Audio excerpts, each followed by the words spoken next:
देखिए, बंगाल की जनता बहुत पीड़ित है। जो काम कम्युनिस्ट करते थे वही काम ममता बनर्जी कर रहे हैं। संक्षेप में मैं कहना चाहता हूँ, वहाँ की जनता के साथ पहले भी धोखा हो रहा था और आज भी धोखा हो रहा है। इसलिए वहाँ की जनता ने तय कर लिया है कि भारतीय जनता पार्टी की सरकार बनानी है। भगवा लहरेगा, भारतीय जनता पार्टी की सरकार बनेगी। आपको पता है जहाँ पे अरे ये था ना कि ये गाड़ी में आई तक पीछे वाले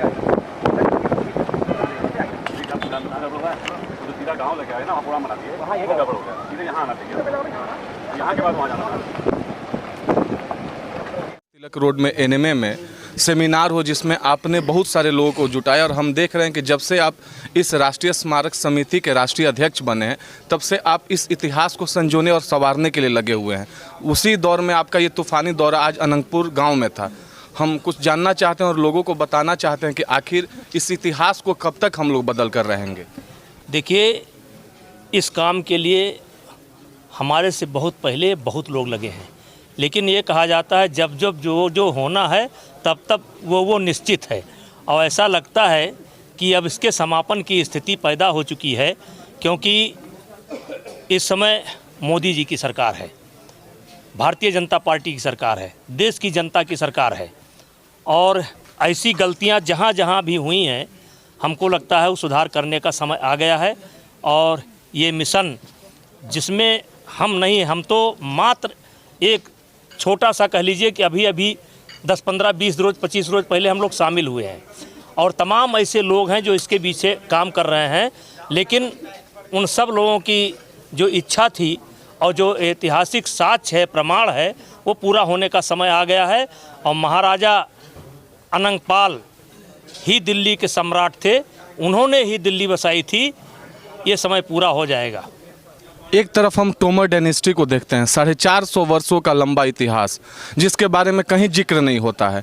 दूसरी तरफ विपक्ष इस बात को हमेशा उठाता और हमलावर रहता है कि फिलहाल की जो सरकार है वो इतिहासों को खंडित करने में लगी हुई है।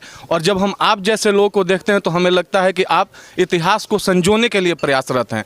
हम कब तक उम्मीद करें कि दिल्ली में जो मुगल गार्डन है, शायद यह गार्डन मुगलों के नाम पर शोभा नहीं देता है, जो औरंगजेब का रोड है, जो और लोगों का रोड है, जिसको हम लोग मुगल शासक का इतिहास बताते हैं, बच्चों को पढ़ाते हैं, हम कब तक उम्मीद करें कि उसको भी संशोधन करने के दिशा में आप पहल करेंगे और आगे बढ़ेंगे? देखिए, जिस समय हमें आज़ादी मिली उसी समय हमें कुछ जो भूल हुई थी हमसे, उसको सुधार लेना चाहिए था, लेकिन वो काम नहीं हुआ, क्योंकि वो तुष्टीकरण की नीति से देखा गया और वोट की दृष्टि से देखा गया। और आज हम किसी विवाद में नहीं पड़ना चाहते हैं, जब आएगा तब देखा जाएगा। आज हमारा मिशन केवल इतना है कि दिल्ली के संस्थापक कुतुबुद्दीन ऐबक नहीं थे, दिल्ली के संस्थापक महाराजा अनंगपाल थे। बहुत बहुत धन्यवाद। एक बात लास्ट में मैं आपसे पूछना चाहूँगा, अभी बंगाल का चुनाव आ रहा है, 294 सीट्स पर चुनाव होने हैं, आप लोग भी वहाँ पर बहुत एक्टिवली कार्य कर रहे हैं। क्या हम उम्मीद लगाएं कि आने वाले समय में भारतीय जनता पार्टी वहाँ पर भगवा लहराएगी और जो हरा झंडा हमें दिख रहा है बंगाल में, उसका नास्तो नाबूद हो जाएगा? देखिए, बंगाल की जनता बहुत पीड़ित है। एक बार मैं विद्यार्थी जीवन में बंगाल गया था, उस समय वहाँ कम्युनिस्टों की सरकार थी। मेरा एक टैक्सी का ड्राइवर था, वो सुना कि हम लोग दिल्ली से आए हैं, तो वो सोचा कि हम लोग राजीव जी से हम लोगों का संबंध होगा या राजीव जी से जो चाहेंगे वो कहते रहेंगे।